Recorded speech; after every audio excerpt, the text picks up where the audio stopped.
आज हम एक टॉपिक पे बात करने वाले हैं। आज हम क्या करने वाले हैं? एक टॉपिक पे बात करने वाले हैं कि लोग इंग्लिश को इतना हवा बना के रखते हैं कि हम लोग जैसे लगता है कि इंग्लिश कभी बोल ही नहीं पाएंगे, इंग्लिश कभी सीख ही नहीं पाएंगे। जैसे कि हमारे समाज में मतलब बहुत सारे लोग रहते हैं जो हम लोग जैसे मतलब रहते हैं, लेकिन इंग्लिश को वो लोग हवा बना देते हैं। जैसे लगता है कि इंग्लिश एक बहुत बड़ी एक कीड़ा है, यानी सांप है, काट लेगा तो मर जाएंगे।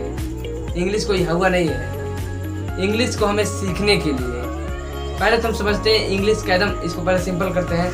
इंग्लिश क्या है? इंग्लिश क्या है? लैंग्वेज को सीखने के लिए हमें क्या बनना पड़ता है? हम लोग बचपन में थे तो लैंग्वेज हम लोग सीखा है ना, हिंदी को सीखा है हम लोगों ने। तो इंग्लिश को सीखने के लिए हमें क्या बनना पड़ेगा? बच्चा बनना पड़ेगा। हम लोग रियल में बच्चा बनेंगे? नहीं, रियल में नहीं बनेंगे। हम लोग को क्या करना है? हमें मतलब कि हम लोग बचपन में कैसे क्या किए थे, क्या नहीं किए थे, हम लोगों को किसी ने बताया था? हाँ, हिंदी सीखने के लिए हम लोग को हिंदी सीखने के लिए बचपन में किसी ने बताया नहीं था। उसी तरीके से इंग्लिश को हम लोगों को सीखने के लिए हम लोगों को मतलब बच्चा एक बार फिर बनना पड़ेगा इंग्लिश के लिए। तब देखिए कैसे क्या करेंगे। हिंदी को हम लोगों ने सीखा, इनको पापा बोलते हैं, इनको मम्मी बोलते हैं, इनको कुछ मतलब जो बोलना रहता है चाचा चाची मामा मामी इस तरीके से बोलते हैं ना। फिर हम जाते हैं कहाँ? स्कूल में जाते हैं। तो स्कूल में हमें टीचर क्या बताते हैं? हिंदी को पढ़ना बताते हैं। तो पहले हिंदी को पढ़ना बताते हैं तो पहले वो कौन कौन सा रूल बताते हैं? रूल बताते हैं कि क ख ये सब याद करो। तो हम लोग याद करते हैं। फिर मात्रा बताते हैं। उसी तरीके से इंग्लिश में पहले हम ए से लेकर जेड तक सीखते हैं। मान लीजिए सीख लिया, फिर उसके बाद से उसको मैंने सीख लिया। फिर उसमें क्या होता है? कुछ वावेल होते हैं। जैसे कि हिंदी में कुछ मात्राएं होती हैं, उसी तरीके से इंग्लिश में वावेल होता है जिसे हम मात्रा के रूप में प्रयोग करते हैं। हाँ, तो वह Wavell A E I O you होता है। मतलब वह होता है ना, वह मात्रा हम उसमें लगाते हैं। ए से लेकर जेड तक जो होता है, क से लेकर ग तक होता है, उसमें हम मात्रा का प्रयोग करते हैं। उसी तरीके से इंग्लिश में भी हम ए से लेके जेड तक जो होता है उसमें वावेल का प्रयोग करते हैं। तब देखिए हमें कैसे इंग्लिश सीखना है। इसको तो मैंने सिंपल किया आप लोगों के लिए। देखिए हम लोगों ने बचपन में हिंदी को सीखा है, तो क्या हिंदी को हम लोगों ने मतलब हम लोग को हिंदी सीखने के लिए परेशानी झेलनी पड़ी? नहीं। भोजपुरी सीखना होता है, परेशानी नहीं झेलनी पड़ी। अब अमेरिकन लोगों को बोल दो हिंदी बोलने के लिए, तो उन लोगों के लिए परेशानी है। क्या है? परेशानी है। तो वह लोग हिंदी मतलब कोशिश करेंगे तो बोल लेंगे। हम क्या बोले? हम लोग इंग्लिश बोल सकते हैं। तो इंग्लिश क्या है? इंग्लिश एक लैंग्वेज है। लैंग्वेज को सीखने के लिए हमें क्या करना रहता है? जैसे कि हम लोग बचपन में शुरू में क्या सीखा? सोना, खाना, पीना, रोना, गाना, इस तरीके से सीखा ना। इसको बोलना सीखा, हिंदी में बोलना सीखा, फिर हिंदी में इसको लिखना सीखा। उसी तरीके से इंग्लिश में भी अब हमें रोना का इंग्लिश क्या होता है? हिंदी में तो रोना होता है, रोना का इंग्लिश क्या होता है? रोना का इंग्लिश जो होगा रोना का, सोना का, खाना पीना। फिर इसी तरीके से मतलब हजारों हमारे आसपास में जितनी हजारों चीजें हैं ना। अरे घर में बहुत सामान है हमारे, चावल है, दाल है, सब्जी है, इस तरीके से मतलब, और टोकरी है, हजारों चीज हमारे घर में है। हमारे आसपास में पूरा एकदम पड़े हुए हैं। बहुत सारे हमारे सीखने के लिए हैं इंग्लिश वर्ड। तो इंग्लिश किससे बनता है? शुरू में हम क्या करते हैं? हिंदी में हम शब्द बनाते हैं। जैसे कि हमने शब्द लिया आम क्या है? एक शब्द है। उसी तरीके से इंग्लिश में हम पहले तो हम जान गए कि ए से लेकर जेड तक उसमें वो ए ई आई ओ का यूज जान गए। फिर उसको हम उस जो लिखेंगे उसको वर्ड मीनिंग के रूप में कन्वर्ट करेंगे। तो उस मीनिंग को हम पहले लिखेंगे। मान लीजिए मैंगो लिखा है, तो क्या मैंगो का मीनिंग क्या होता है? MANGO। तो यम आता है ए से जेड के बीच में, ए भी आता है, एन भी आता है, जी भी आता है, ओ भी आता है। तो यह इससे बना है। इसी तरीके से इंग्लिश में इसको हम समझते हैं पहले अच्छे तरीके से। मैंगो बना है तो हिंदी में तो आम बोलते हैं, तो उसको इंग्लिश में बोलने के लिए हम लोग क्या मैंगो शब्द का यूज करते हैं। तो आम जब भी हम देखें क्या हमारे दिमाग में आएगा? इंग्लिश में मैंगो। हम उसको जानेंगे पहले। सोना है जो दुकान पे बिकता है वह उसके लिए गोल्ड है। इसी तरीके से मतलब हम लोग एक एक वर्ड मीनिंग हमारे घर के आसपास में खाना पीना रोना गाना सोना चोरी करना, मतलब इस तरीके से मतलब इसका चोरी करना का मतलब हमें अब चोरी करना नहीं सिखा रहे हैं। यहाँ पे चोरी करना यानी चोरी का वर्ड मीनिंग क्या होगा, चोरी का वर्ड मीनिंग क्या होगा। अब फिर इस तरीके से ईमानदार का स्पेलिंग क्या होगा, बेईमान का स्पेलिंग क्या होगा। मतलब हमें इंग्लिश जैसे कि हम लोग पढ़ाई को रटना नहीं है, हम लोग रट के पढ़ाई को नहीं कर सकते। हम लोग रटेंगे, एक दिन रटेंगे, 2 दिन रटेंगे, 3 दिन रटेंगे, 4 दिन रटेंगे, उसके बाद से रटा हुआ बहुत याद रहेगा, 2 हफ्ता याद रहेगा, 3 हफ्ता याद रहेगा, उसके बाद से तो हमको भूल ही जाएगा, भूल जाएगा ना। जब वो भूल जाएगा तो हम कैसे क्या करेंगे, तब तो हमको समझ आएगा, कुछ भी नहीं आएगा, उस पर हम देंगे कोई भी चीज नहीं कर पाएंगे हम। उसी तरीके से हम क्या करेंगे, इंग्लिश को हमें समझना है, हिंदी को ना हम लोगों ने क्या किया है, समझा है दिमाग में। यह जो दिमाग है इसमें हम लोग हिंदी को हम लोगों ने समझा है। उसी तरीके से हम लोग इंग्लिश को भी समझे, यहाँ पर इंग्लिश को भी हम लोग यहाँ पे समझे दिमाग में।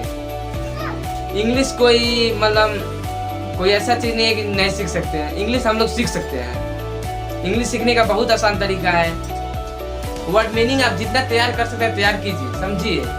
क से लेके ग तक का इंग्लिश वर्ड देख लीजिए, के से ख, के एच से ख, हाँ इस तरीके से हमको पूरा देखना पड़ेगा। यह देख लीजिए, फिर उसके बाद से और मतलब आप पहले ये इसको समझ लीजिए, समझने के बाद से ट्रिक फॉलो कर लीजिए, फिर थोड़ा मोड़ा ग्रामर रूल जान लीजिए, टेंस पढ़ लीजिए, वर्ब पढ़ लीजिए, एडवर्ब पढ़ लीजिए। इस तरीके से मतलब थोड़ा मोड़ा जानकारी हासिल कर लीजिए। इंग्लिश सेकेंड हुआ, इसका व्याकरण का थोड़ा सा और मतलब व्याकरण हो गया। अब उसको से ए से लेके जेड तक का इसको समझ लेंगे, वावेल को समझ लेंगे। इसी तरीके से नाउन प्रोनाउन इसको समझ लेंगे। हम समझना है, बस रटना नहीं है। हम रटने के लिए नहीं बोलना है यहाँ, रट के हम कुछ भी नहीं कर सकते हैं। रट के चाहे हम कुछ करना तो नहीं कर सकते हैं, बहुत कर लेंगे अगर जो हमको एग्जाम करे करना है। अगर जो हमने रट लिया है, हम मानता हूँ उस एग्जाम को हम करेक्ट कर लेंगे, लेकिन आने वाले समय में अगर जो वही एग्जाम हमको दोबारा करेक्ट करना है तो एग्जाम हम दोबारा करेक्ट कर पाएंगे, नहीं कर पाएंगे, क्योंकि हमने रटा है। रट के जो चीज पढ़ेंगे ना वो हमको हमेशा के लिए काम नहीं आएगा। क्या हमारे साथ जो घटना घटती है, कोई भी घटना घटती है, क्या वो घटना हमको कैसे याद रहती है, उसके साथ हमारा इमोशन जुड़ा होता है। क्या जुड़ा रहता है, इमोशन। हमको मान लीजिए कोई मारा, अब तो हम उसे भूलेंगे नहीं। हम उसे क्यों नहीं भूलेंगे, क्योंकि उस टाइम हमको चोट लगा है। हम इसको मार रहे हैं तो हम इसको भूलेंगे, नहीं भूलेंगे। हम किसी को मार रहे हैं उसको भूलेंगे, नहीं भूलेंगे। उसके साथ हमारा इमोशन जुड़ा हुआ है। आज जब इमोशन जुड़ता है किसी के साथ ना, क्या होता है, वहाँ पे हमको दर्द फील होता है। तो दर्द फील होता है क्या होता है, उसको हम समझते हैं, दर्द को समझते हैं। दर्द को समझते हैं जब, तब वो चीज़ हमें थोड़ा ज़्यादा याद रहती है, मतलब ज़्यादा समय के लिए। फिर पढ़ाई में रिवीजन भी जरूरी रहता है। हमें टाइम टाइम पे रिवीजन करना चाहिए। समझ के पढ़ लो शुरू में, उसके बाद से रिवीजन करो। रिवीजन में ज़्यादा टाइम नहीं लगेगा। हम लोग समझे रहेंगे तो रिवीजन में ज़्यादा टाइम लगेगा। मैथ का फॉर्मूला है, इंग्लिश का मान लीजिए सब पढ़ लिए इंग्लिश, हाँ अब मैथ का फार्मूला है, तो मैथ के फार्मूले में क्या करेंगे, a + b का होल स्क्वायर आया, a + b के होल स्क्वायर को समझेंगे ना, उसको समझ कर उस फार्मूले का मतलब हम उस फार्मूले को समझ लेंगे, उस पर हम अपना एग्जाम्पल मतलब अलग अलग लगाकर उसको हम करेंगे, तब ना हम कर पाएंगे, तब ना हम पढ़ेंगे, तब ना हम उसको सॉल्व करेंगे। आप लोगों को बस फार्मूला, हम लोगों को बस फार्मूला देखना है। फार्मूला, डिफिनीशन याद रहेगा तो फार्मूला ऑटोमेटिक बन जाएगा। हम लोग समझे रहेंगे, कोई भी चीज हम लोग कर सकते हैं। तो इंग्लिश को सीखने के लिए हमें इंग्लिश हमें सीखना है, तो हमें घर पे मान लीजिए हुआ बर्तन हुआ या फिर मतलब घर पे बहुत सारे मटेरियल हैं जिसको हम इंग्लिश में यूज कर सकते हैं। अक्सर डेली लाइफ में आता है, बहुत सारे इंग्लिश वर्ड है जो डेली लाइफ में हमारे आते हैं, वो हम घर के इस चीज़ों से समझे ना। उठना हुआ, सोना हुआ, फिर मम्मी खाना बना रही है, खाना बनाना का क्या हुआ, गैस का क्या हुआ। मतलब घर पर हम रहकर घर से ही हम बहुत कुछ सीख सकते हैं। अब मतलब हम घर पे क्या क्या काम करते हैं हम यह देख लेते हैं। चलते हैं, चलना का इंग्लिश क्या हुआ, पढ़ते हैं, पढ़ना का इंग्लिश क्या हुआ, रोते हैं, रोना का इंग्लिश क्या हुआ, हंसते हैं, हंसना का इंग्लिश क्या हुआ, मुस्कुराते हैं, मुस्कुराना का इंग्लिश क्या हुआ। बस हमको इंग्लिश समझ लेना है, उसके बाद से थोड़ा सा टेंस समझ लेना है। लैंग्वेज मतलब इंग्लिश लैंग्वेज 2 टाइप से बोली जाती है, एक तो ग्रामर के रूल से, एक बिना ग्रामर के रूल से। क्या बोला जाता है? ग्रामर के रूल से बोला जाता है, एक बिना ग्रामर के रूल से बोला जाता है। जो ग्रामर के रूल से बोला जाता है उसमें थोड़ा मोड़ा मतलब इधर उधर थोड़ा मिस्टेक चलती है, मतलब थोड़ा मोड़ा मिस्टेक हो भी जाता है हम लोगों से। खैर उसकी मतलब अक्सर लोग बोलते हैं वो नॉर्मल ही बोलते हैं, मतलब उसमें ग्रामर का ज़्यादा यूज नहीं रहता है। जब ग्रामर का ज़्यादा यूज नहीं रहता तो हम कह रहे हैं कि आप लोग घर पे मतलब जितना चीज़ आप देखें उसका इंग्लिश वर्ड देखें ना। बाहर जा रहे हैं हम, उसका पोस्टर, बाहर कितना सारे पोस्टर लगे रहते हैं, बहुत सारे पोस्टर लगे रहते हैं। उस पोस्टर को देखें, पढ़े, लिखें। जब पोस्टर को देखेंगे, पढ़ेंगे तब समझ आ जाएगा।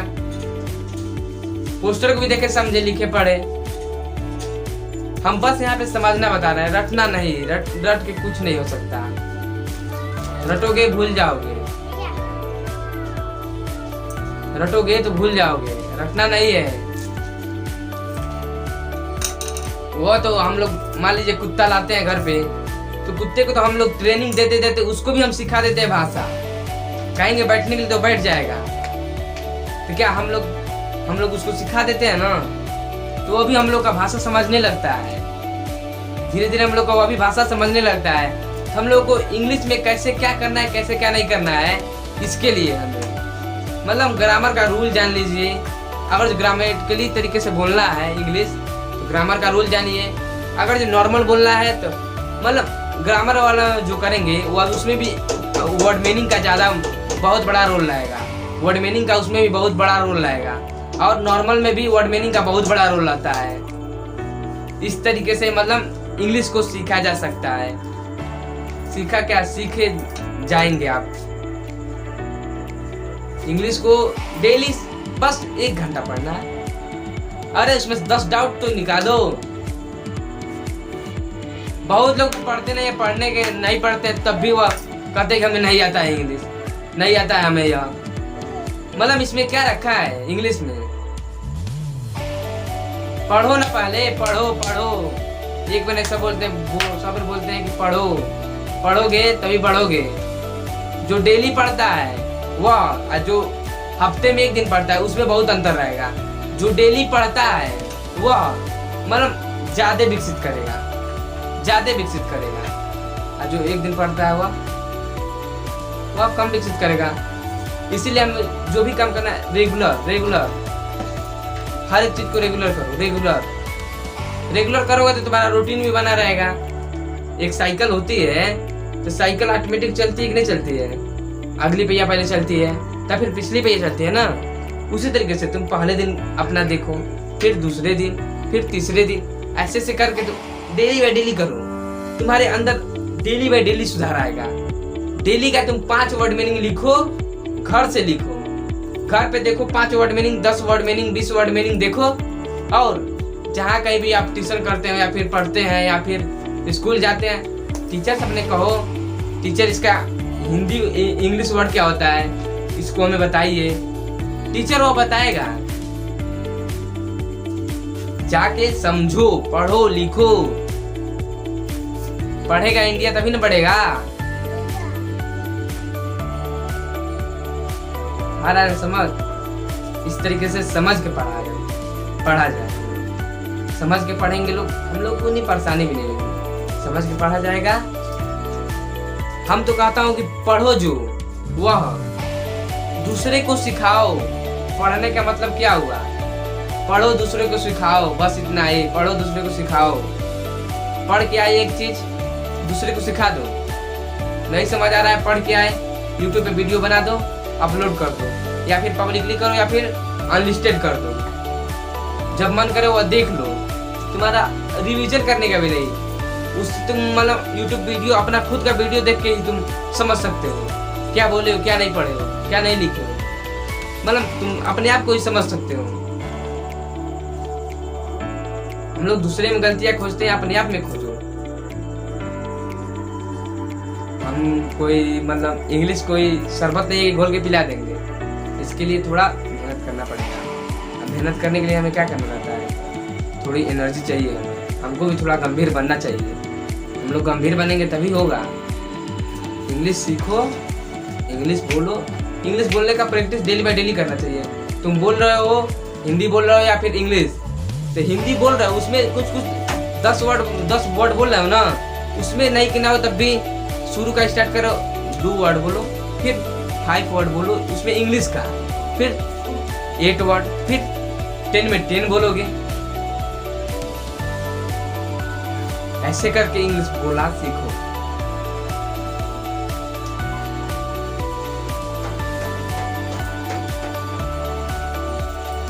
हमारा समझ हम लोग इंग्लिश कैसे बोल रहे हैं। इंग्लिश कोई ऐसा चीज नहीं है कि जो हमें मतलब परेशान करेगा।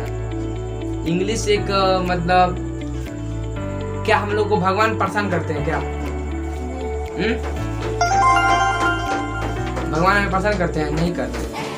तो इंग्लिश में क्या करता है? इंग्लिश तो हमें हर जगह पे इज्जत करता है। स्कूल में भी करता है, घर पर भी करता है, बाहर भी करता है। मान लो तुम्हारे दोस्त है सब, वो इंग्लिश बोल रहे हैं सब, अब तुम नहीं बोल रहे हो, उन सब सामने हिंदी जब बोलोगे मतलब वहाँ पे तुम्हारी वैल्यू थोड़ा कम रहेगी। वैल्यू रहेगी लेकिन थोड़ा कम रहेगी। अब उसके लिए क्या, पढ़ो लिखो, बस इतना।